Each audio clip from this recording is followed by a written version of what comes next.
In today's lesson, we're going to look at balancing chemical equations, and it's just an introduction to how to do that. And once you understand the concept, you can apply it to any of the chemical equations you might come across. So to begin with, we're going to look at what a chemical equation actually is. If you look here at our example, you can see this whole equation that's written out. And there's a variety of parts to the chemical equation that you want to make sure you understand. The first part is we have this arrow in the middle here. And for chemical equations, that arrow is meaning that the one side of the equation is reacting to form or turn into the other side of the equation. Now, on the side of the arrow where it kind of starts, in this case it's on the left side of the arrow, everything that's on that side is going to be the reactant side of our equation. And then the direction that the arrow is pointing to, everything on that side is going to be our product side of the equation. So you want to consider the whole sides when we're doing chemical equations. A few other things that you see in a completed chemical equation. We have these letters, subscript letters, after all these different compounds. And those stand for the state of matter that those particular molecules are in. So the S stands for solid, L stands for liquid, NaOH has the AQ, which stands for aqueous, which means that it is dissolved in water, and the G stands for gas. So the H2 is in a gas form. That's important to recognize when you actually are doing the reactions. Then we also have two different types of numbers. We have these smaller numbers that are going to be within some of our formulas. And those numbers we've seen before, those are called subscripts.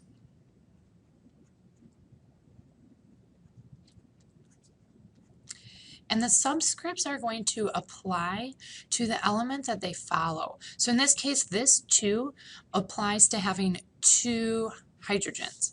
This 2 also means that we have 2 hydrogens. And that means that we not only have 2 of them, but that those hydrogens are bonded or connected to each other. So when you have an H2, that means you have the 2 H's bonded together. In this case with the water, we have the 2 H's, and then there's also the O, and so it's saying all of that together is bonded to make this one molecule. And that's important to understand as we now look at what this second number is. The other number we see here is this larger number that's in front of these different formulas. And this number that's in front is called the coefficient. And the coefficient is going to be applying to every element that's in that formula. So if we go back to our water example, this coefficient means that there's a total of 2 of these molecules. So that means that we have 2 more H's and we have another O, because we would have a whole nother H2O molecule.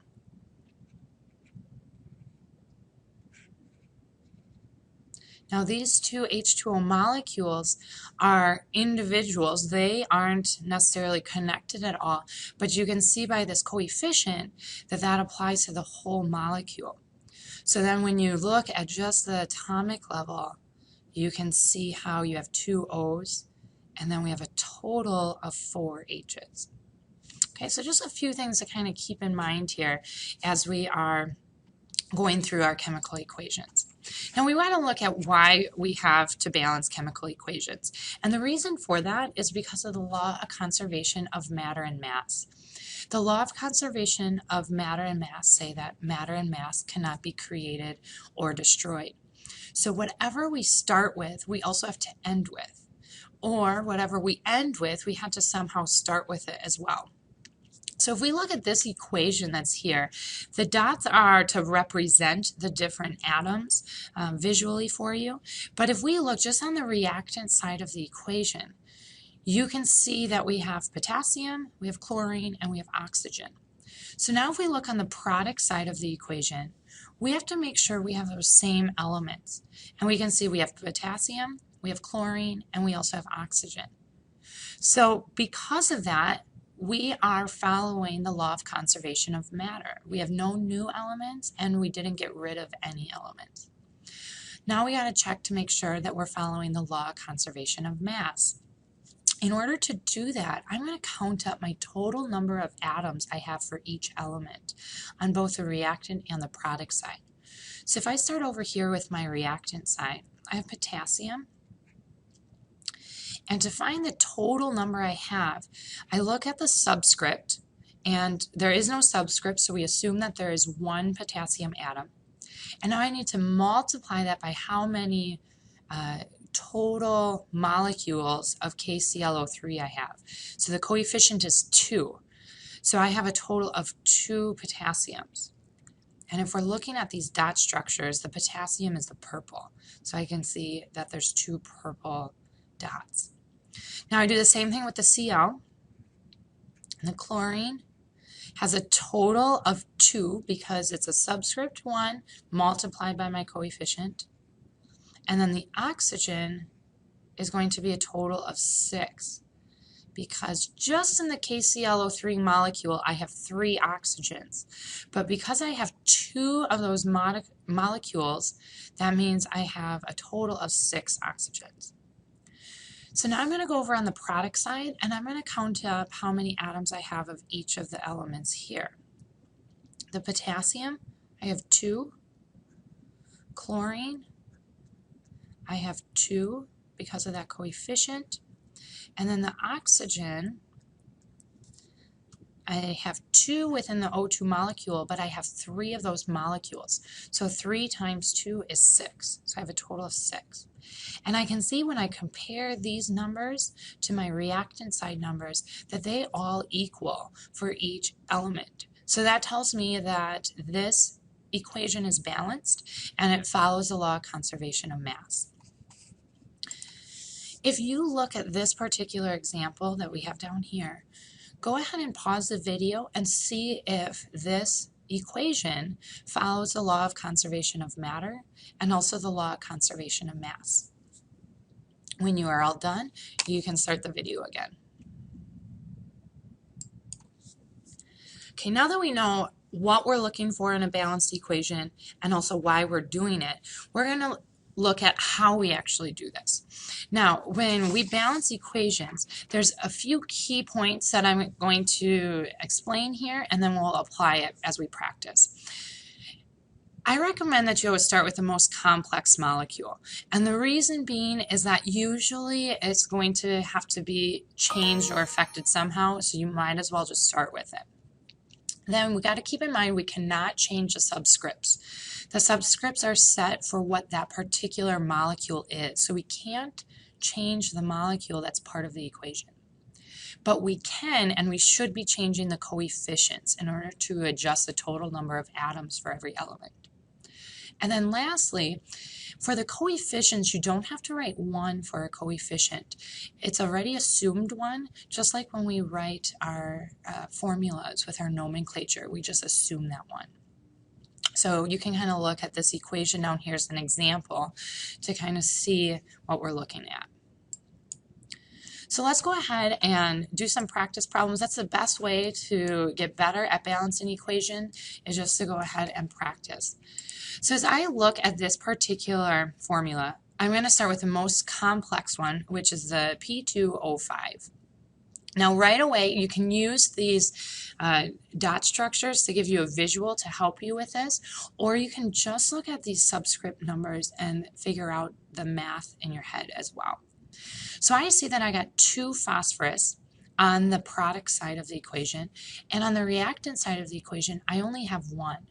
So I'm going to go ahead and move 1 of the phosphorus up onto the reactant side so I have another one. So now my phosphorus are equal on both sides. Now if I look at my oxygen, back at my complex molecule, I have 5 oxygens on the product side and only 2 on the reactant side. So I'm going to move some more O2s up.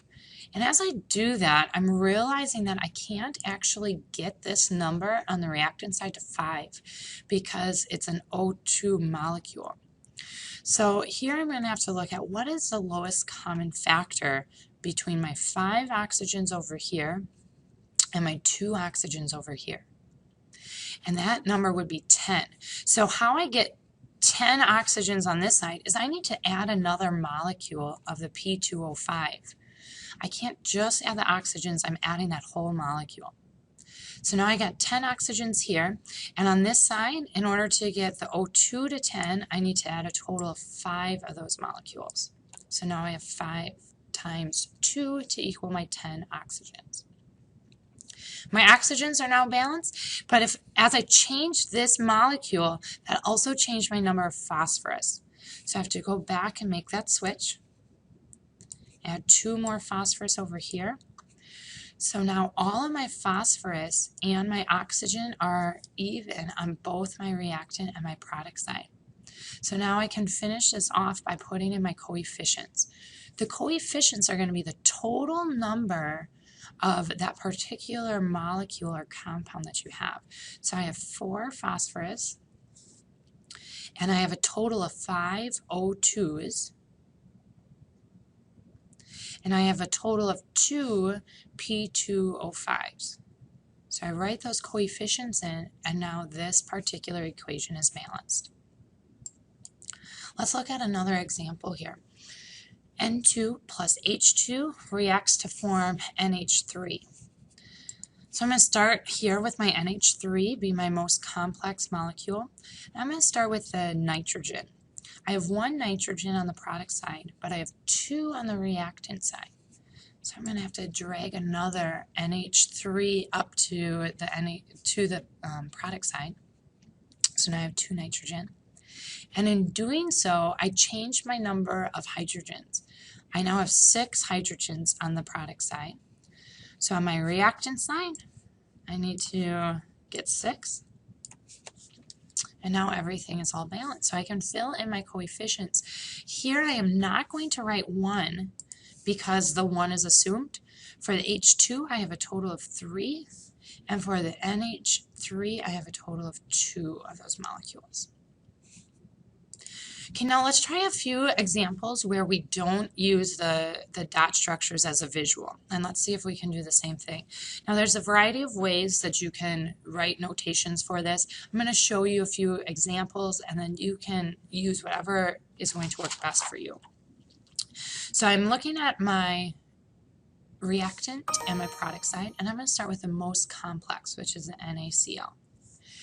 And I'm going to make a list here of my Na on the reactant side and my Na on the product side. On the reactant side, I have 1 sodium, and on the product side, I also have 1. So I see right away that those are equal to each other.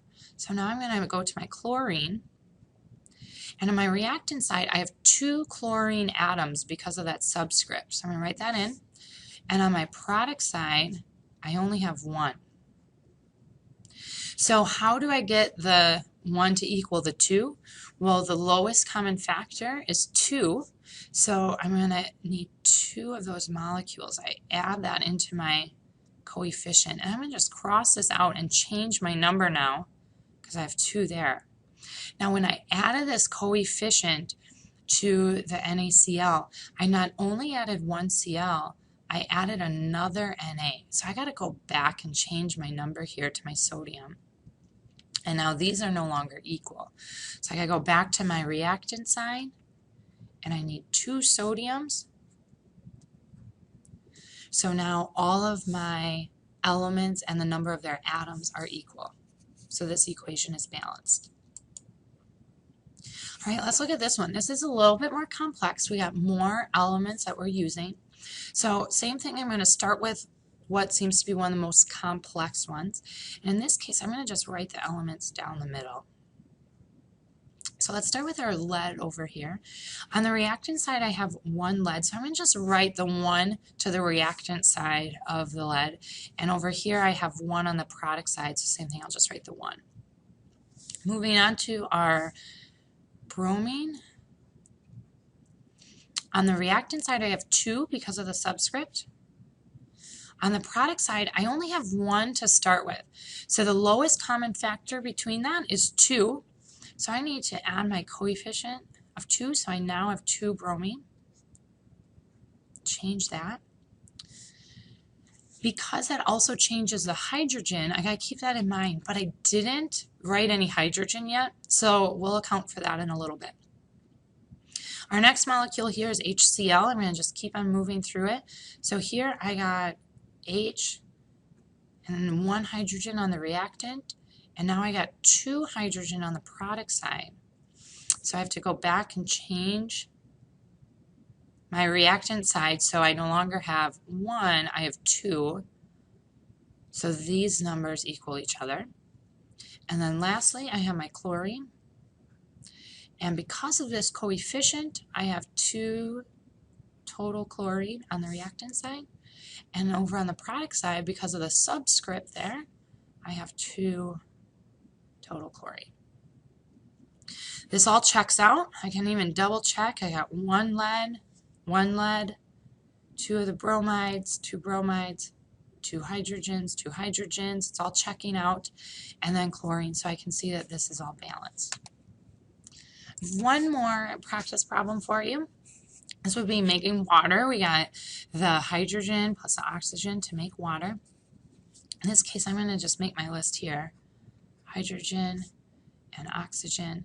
And I'm going to just draw a line down the middle here to divide my reactant and my product side. So starting with my hydrogens, I have 2 and 2 on the product side. So those are good. My oxygen, I have 2 on the reactant side, and I only have 1 on the product side. So the lowest common factor between those 2 is 2. So I'm going to change this to 2. And in order to get 2 oxygen, I need to add that coefficient. Now I already did my hydrogen, but by adding this coefficient, that changed the amount. So I have 2 hydrogen as part of the water molecule, but now I have 2 water molecules. So I got to take the subscript times the coefficient, and I now have a total of 4 hydrogens. So my reactant and my product side no longer match up. If I go back to my reactant side, the common factor between 2 and 4 is 4. And so how do I make this 2 a 4? Well, I can multiply it by 2. If I multiply it by 2, I'm adding in my 2 coefficient. So I got 2 times 2 equals 4, and now everything checks out. I hope this was helpful as you're learning how to balance equations, and have a good day.